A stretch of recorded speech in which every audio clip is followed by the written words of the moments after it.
Girls who make the rockin' world go round.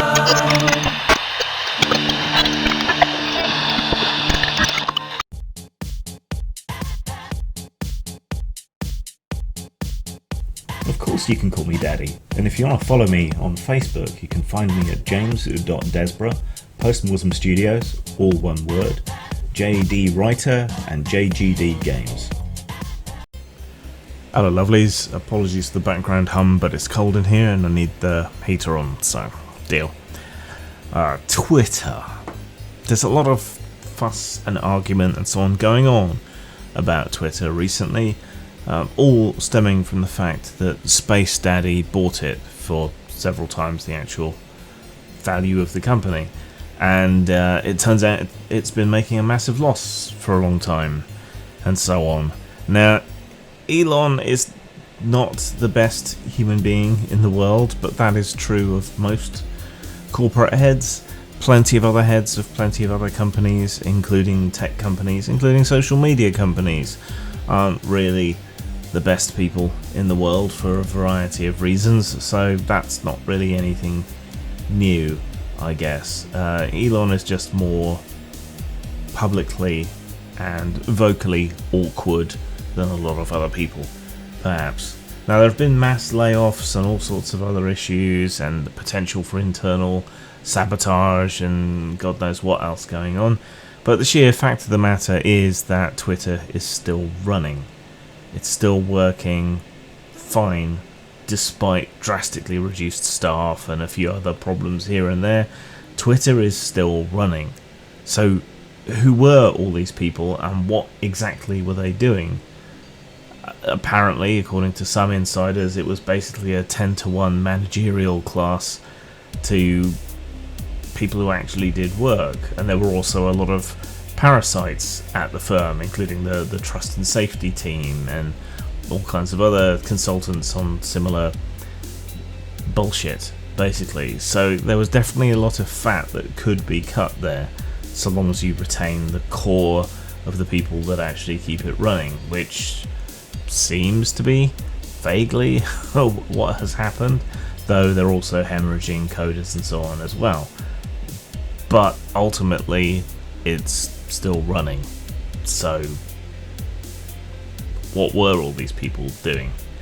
And according to a lot of people, Twitter is now terrible in a way that it hasn't been in recent years.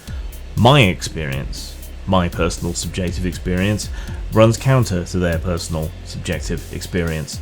For me, Twitter hasn't been this good, this free, this open, hasn't been this enjoyable an experience since about 2014, 2015.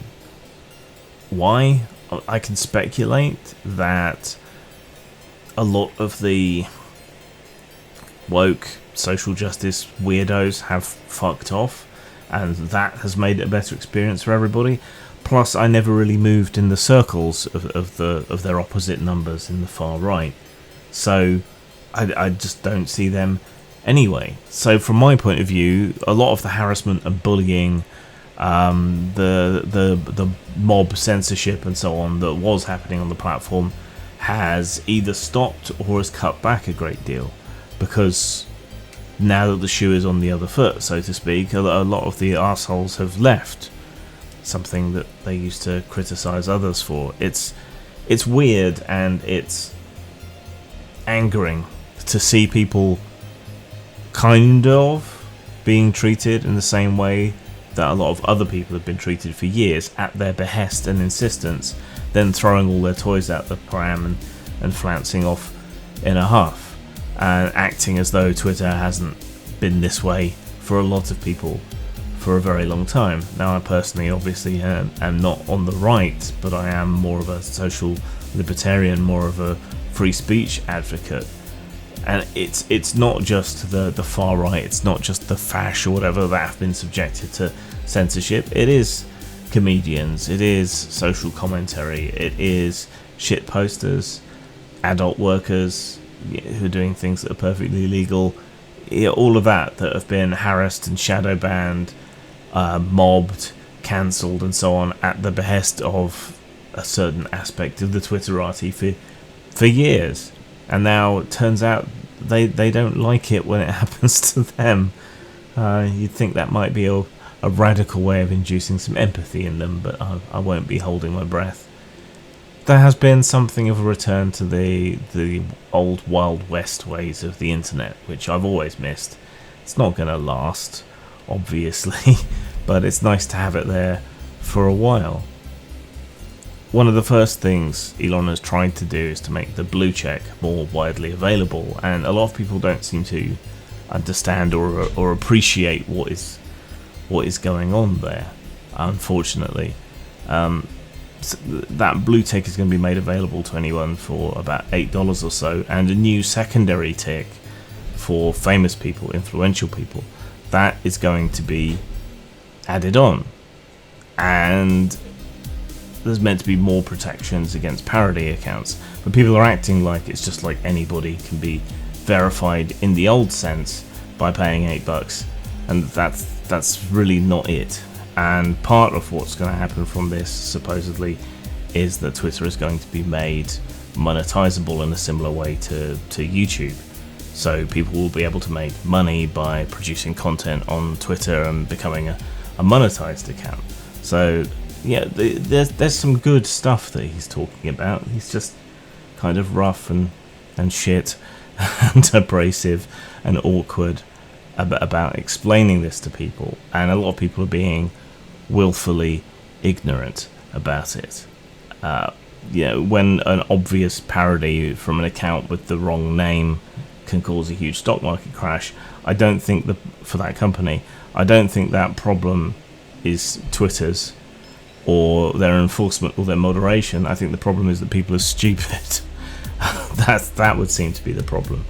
And you wouldn't think investors and so on would be, but it seems that they are a cowardly and superstitious lot. Now, this isn't to say that there aren't bad things going on. The shadow banning will continue. He has explicitly said so. The introduction of the more widely available blue check is going to turn Twitter into a two-tier structure. That's unfortunate.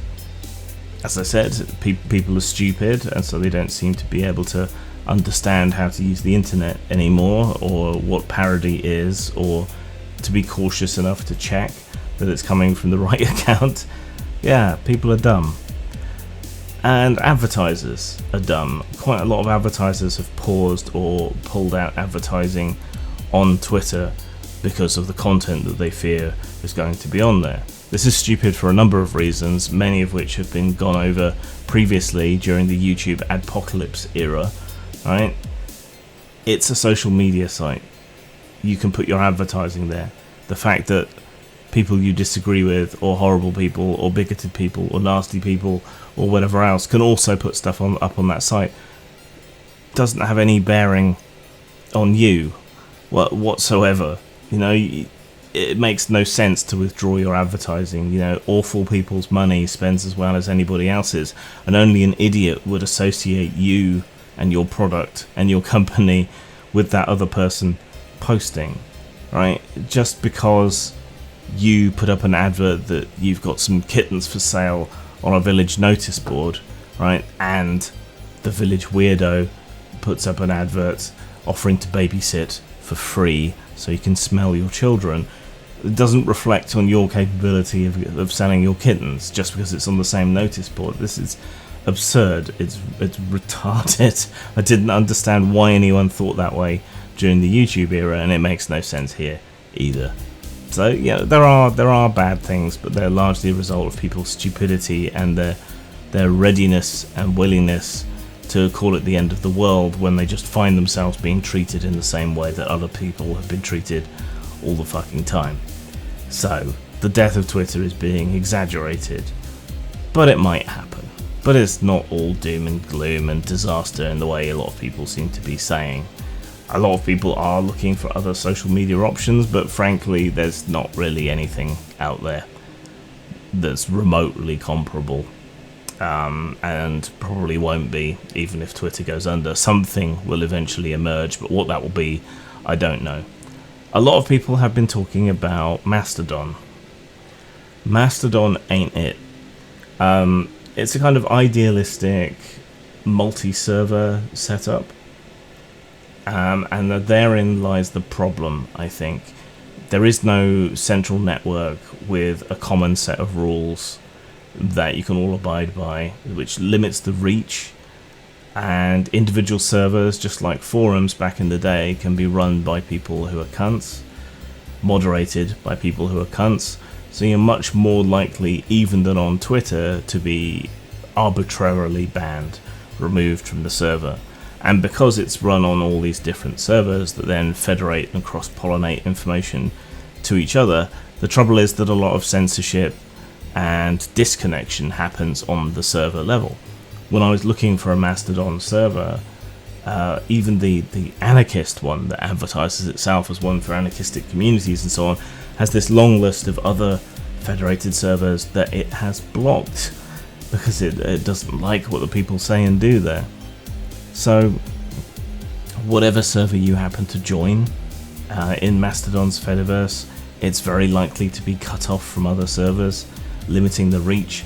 Not enough people use it. It doesn't have any credibility.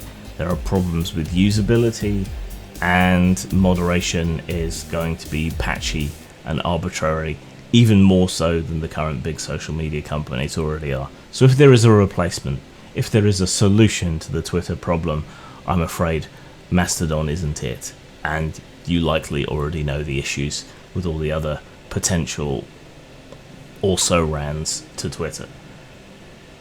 I'm going to stick it out. I mean, it still has a certain weight and gravity.